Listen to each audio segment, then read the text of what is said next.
Welcome back, everybody. Today we're going to take a deep dive into Psalm 23. Oh, yeah. You know the one, the Lord is my shepherd. Right, You know yeah. that one? Yep. We're going to go a little deeper than usual today. We Okay. got this request from one of our listeners to check out this YouTube video, Okay. and it's pretty popular actually. Oh, wow. It's all about how to use Psalm 23 as like a morning prayer. Interesting. And honestly, when I first saw the request, I thought, Yeah. how deep can a morning prayer video be? Right. But I was so wrong. Really? This was, Yep. this was pretty amazing. It's pretty amazing how some of these creators out there can take something Yeah. that is so familiar to people Yeah. and reveal all these like Like, layers of meaning to it. yes. You know, Yeah. It's especially interesting, I think, when you consider how often Psalm 23 is viewed as like a source of comfort. Right. But this video really like digs into how it speaks to like modern anxieties. Yeah. Like current anxieties of Yeah. today. Yeah. Okay, so let's break this down a little bit. Right. This video frames the psalm as a love letter from God, Okay. which I thought was a really nice way to put it. It emphasizes that like personal relationship, that intimacy. Yeah, that closeness. But what really caught my attention was the shepherd analogy Okay. and how it plays into this. It's Yeah. not just like Right. a sweet little metaphor. It's deeper. Is it deeper than Thinking that? back, Yeah. to back then, like Yeah. a shepherd's vigilance was everything. Yeah. Yeah. Like think about it. Right. These shepherds knew their sheep, Right. knew their needs, Yeah. knew what dangers were lurking out there. They were Yeah. constantly on guard. Yeah. And that depth of care, I think, is really what the psalm is Yes. pointing to. Yes. And it leads so perfectly into that line, I shall not want, Right. which on the surface, Yeah. it seems like a pretty bold statement. It is a bold statement. Yeah. Yeah. It's easy to kind of misinterpret that Right. as like a promise of material wealth. Totally. But it's not really what it's getting at, is it? No, not at all. Yeah. Like if you connect it back to like Yeah. the historical context, Right. a shepherd's primary concern wasn't to make his sheep rich. Right. It was to provide what they needed Yes. to thrive. Exactly. The psalm isn't promising you a mansion. Right. It's promising that God knows what you need Yeah. and you're taken care of. Yeah. Okay. So how does this video connect that idea to the imagery of green pastures and still waters? Right. I mean, when I picture those scenes, Yeah. I instantly feel this like Oh, yeah. this sense of peace. Totally. It's almost like a mental vacation. Yeah, that's exactly it. Yeah. Like we're so bombarded with these messages Yes. all the time. Yes. To buy more, achieve more, Yeah. be more, More. do more. And the green pastures and the still waters Yeah. remind us Yeah. that true abundance isn't about like Right. keeping up with the Joneses. Yes. Yeah. It's about being content with what you have. It's about finding that contentment Yes. in what God provides. Yes, both physically and spiritually. Absolutely. Okay, but then the psalm kind of takes this turn. It does. Right. Yeah. We enter the valley of the shadow of death. Oh. Talk about a mood shift. Right. But the video doesn't interpret that as like No, literal death. not necessarily. Right. No. It's about acknowledging that Yeah. life isn't always Right. green pastures and still waters. Right. It's not always sunshine and rainbows. No. Right. It's about recognizing that we all go through Yeah. hardship, Yeah. loss, Law. times when things feel dark and uncertain. Yes. And it's in those times that we need that reminder Exactly. that God doesn't abandon us. And that's where that line comes in. Okay. I will fear no evil, for you are with me. Right. I don't know about you, but I've always found that so comforting. Oh, yeah, absolutely. But you know what really struck me in the video What's that? was the image that follows? That Oh. you prepare a table before me in the presence of my enemies. Right. That is so visually powerful. It is a powerful image. Yeah. And there are multiple layers to it Right. that we can unpack. Okay. First of all, it's about God's provision, Okay. even when you're facing opposition. Yeah. But it also speaks to God's favor being on you. Okay. It's like saying, even when you're surrounded by challenges, Yeah. you will be blessed and protected. Yeah. I really like that. Yeah. It's not about avoiding difficult situations. Or It's you- about knowing you have that support. Right. Even when things are tough. Exactly. And it also highlights the futility Yeah. of those who oppose you. Right. You're feasting. Yes. safe and secure, Yeah. while your enemies can only watch.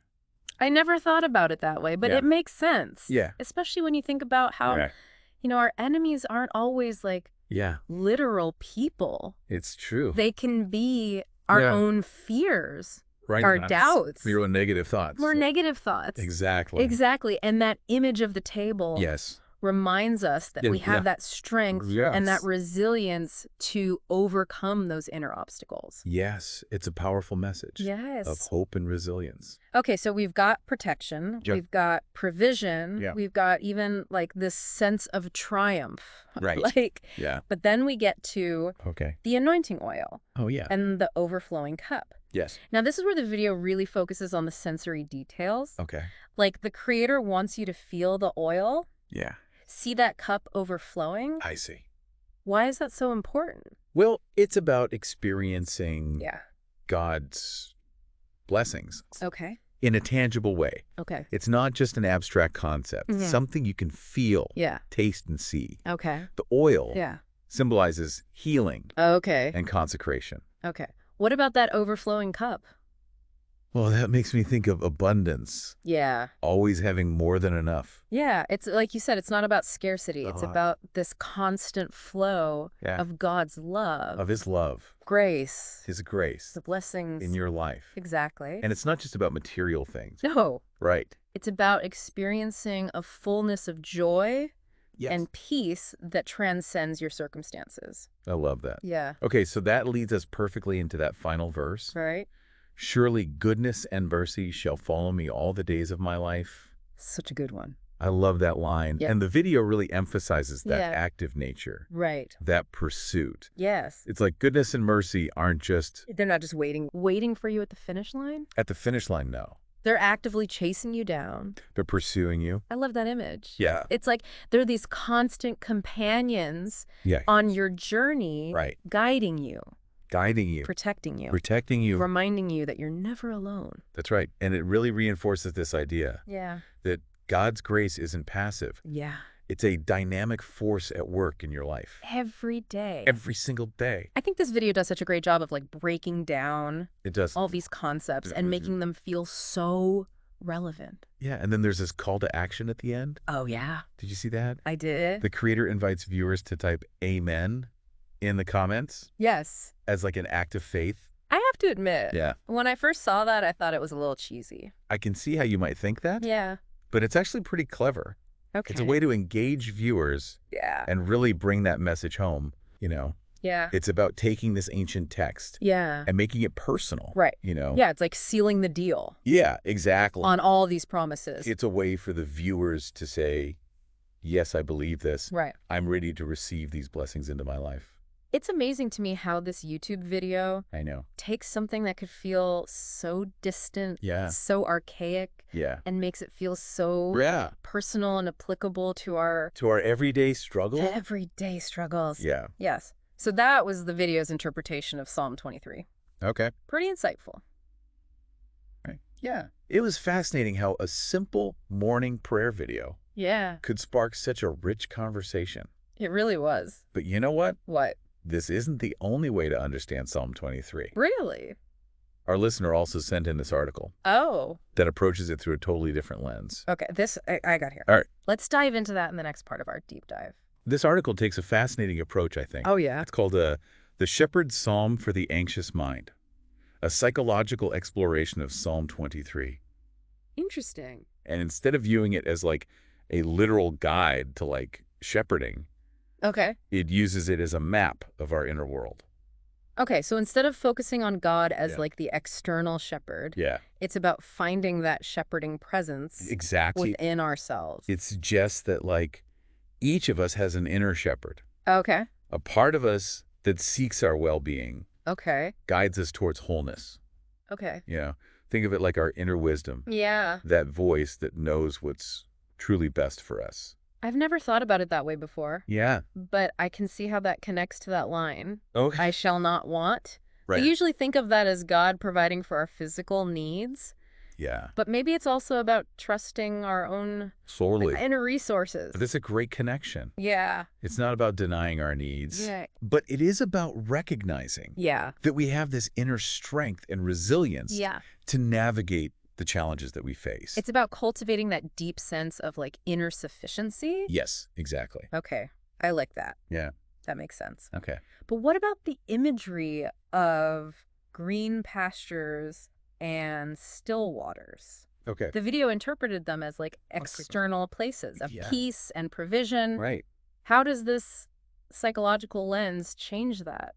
Well, this article suggests that those images represent internal states we can cultivate. Okay. So instead of literal green pastures, it's about finding activities and practices that nourish us mentally and emotionally. Things that bring us joy. Yeah. Help us grow. So it's like finding our own personal green pastures. Exactly. In the midst of our busy lives. In the midst of the chaos. Yeah. Yeah, finding those things. Yeah, finding those things that restore us, that bring us peace. And the still waters aren't about finding a physical oasis. Right. It's about cultivating inner stillness. Okay. Practicing mindfulness. Okay. Or maybe engaging in activities that quiet the mind. Right. And allow us to really rest and recharge. It's fascinating how these ancient images can take on such like profound new meanings. Right. When we look at them through this it's really cool. psychological lens. Yeah. But what about the darker parts of the psalm? Okay. Like the valley of the shadow of death. Right. Does this approach just kind of gloss over? No, not at all. The difficult stuff? It doesn't. No. The article acknowledges that we all go through dark times. Right. Periods of loss, anxiety, or uncertainty. Right. And it suggests that the shadow represents those parts of ourselves that we tend to avoid. Okay. Right. Our fears. Okay. Our shame. Our unresolved pain. So walking through the valley of the shadow of death isn't about pretending. Right.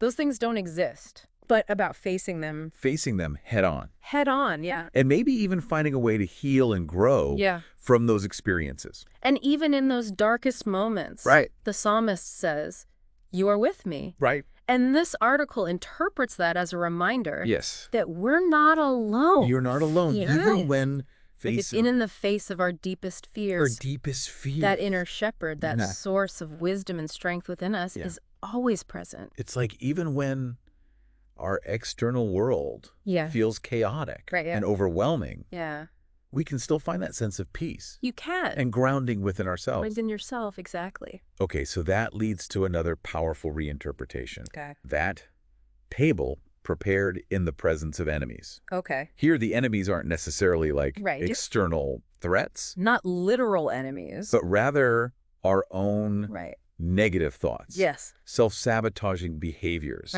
Or limiting beliefs. So instead of picturing a literal feast with enemies lurking in the background, it's about learning to find that peace and strength. Even when those inner enemies are trying to disrupt us. Exactly. It's like you're saying. I'm not going to let my fears or my doubts control me. I'm going to choose to focus on what's good and nourishing in my life. Yes, and that connects so beautifully to the anointing oil. And the overflowing cup. The oil in the psychological interpretation represents self-compassion. That's good. That ability to soothe and care for ourselves. Yes, especially when we're struggling. Yeah, I love that. Yeah. Instead of waiting for someone else to pour oil on us, we learn to offer that healing touch. You got it. To ourselves. To self. And the overflowing cup symbolizes that inner well. Yes. Of abundance. Of abundance. That we all have access to. That we all have access to. It's about recognizing our own strength. Yes. Resilience. Resilience. Capacity for joy. Capacity for joy. Even in the face of adversity. Even in the face of adversity. Ooh. Wow. Yeah. This article really reframes the whole psalm. It does. It's such a powerful way. Powerful way. It takes those familiar images and applies them to our inner world. Yes. Showing us how to cultivate peace. Yeah. Resilience. Resilience. And self-compassion. And it doesn't negate the traditional interpretations of Psalm 23. Right. It just adds another layer of meaning. Yeah. Another way to connect with its timeless wisdom. You know, for our listener, this might be a completely new way. It could be. Of thinking about Psalm 23. Yeah. But what I find so compelling is how it speaks to like our modern anxieties. We're so bombarded with messages about what we should want, how we should look, what we should achieve. This article reminds us that, like, true peace and contentment don't come from external sources. It comes from within. But from cultivating a deep sense of inner sufficiency. And self-compassion. It's a powerful message for anyone who's struggling with anxiety, self-doubt. Feeling lost in the chaos of modern life. So we've explored Psalm 23 as a love letter from God. Yes. As a map of the human psyche. Uh-huh. What stands out to you as like the biggest takeaway from these two? Like contrasting interpretations. I think what strikes me is the power of metaphor. Okay. And how it can bridge the gap between ancient wisdom and modern understanding. Right. Whether we see Psalm 23 as like a message from a divine shepherd or a guide to our inner landscape, it offers these profound insights into navigating life's challenges and finding peace within. It's amazing how this one short psalm can offer so much wisdom and comfort, no matter how you approach it. And for our listener, I think this deep dive highlights the importance of seeking out different perspectives. Just because we're familiar with something doesn't mean we've uncovered all the layers of meaning. It speaks to the beauty of learning and exploration. You know? There's always something new to discover. There is. Even in texts that we think we know really well. Now, in addition to the YouTube video and the article, our listener also sent in this news segment about a recent archaeological discovery related to Psalm 23. Okay. It claims to have unearthed a shepherd's staff. What? That dates back to the time of King David. This is getting interesting. Yeah, let's dive into that in the final part of our deep dive. All right, so we've explored Psalm 23 as this love letter from God. Right. And as this map of the human psyche. Yes. But now we're going to take a little detour into the world of archaeology. I love this. I know you do. Yeah. Our listener sent in this news segment about a shepherd's staff. Whoa. That was supposedly from the time of King David. What? Unearthed near Bethlehem. That's amazing. Yeah, this is where it gets really interesting. Imagine holding a staff that might have been used by shepherds who actually lived during the time this psalm was written. It's like a direct link. It's incredible. To that ancient world. It brings a whole new level of tangibility to the text. I have to admit, though, I'm always a little skeptical of these ancient artifact discoveries. You never know what's real and what's hype. Oh, absolutely. I know. Healthy skepticism. To have. Healthy skepticism. But this discovery has generated a lot of buzz in biblical scholarship circles. Really? They've done carbon dating, stylistic analysis, and it seems to check out. So what's the big deal about a shepherd's staff? Well, it's just a stick, right? In that culture, it was much more than that. Okay. It was a symbol of authority. Okay. Protection. Okay. Guidance. Right. Remember those lines in the psalm? Oh, yeah. Your rod and your staff, they comfort me. Yeah. The rod was for defense. Okay. But the staff was for guiding the sheep. Okay. Keeping them on the right path. So it wasn't just a tool. It was a symbol of the shepherd's care and presence. Exactly. Kind of like how we were talking about that inner shepherd. Yes. That part of us that wants what's best for us. Exactly. Yeah.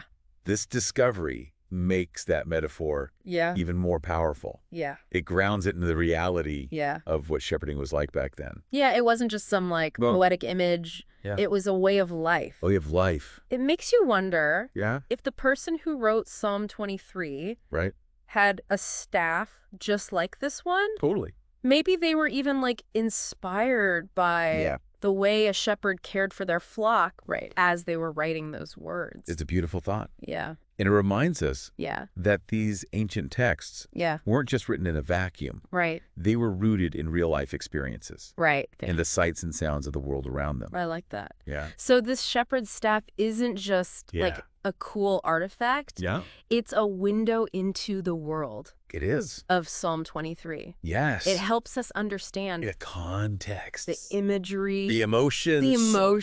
And it makes you appreciate the enduring power of those words. Yes. Thousands of years later, Yeah. we're still finding comfort and guidance. Absolutely. In the image of the shepherd. It's incredible how this ancient staff is like bridging the gap between the past and the present. Yeah. Reminding us that the human experience hasn't really changed that much. We still long for that guidance. Right. That protection. Protections. That sense of belonging. Sense of belonging. And whether we find that in a divine shepherd or in the shepherd within ourselves, that message of Psalm 23 remains profoundly relevant. It does. So we started this deep dive with a morning prayer video.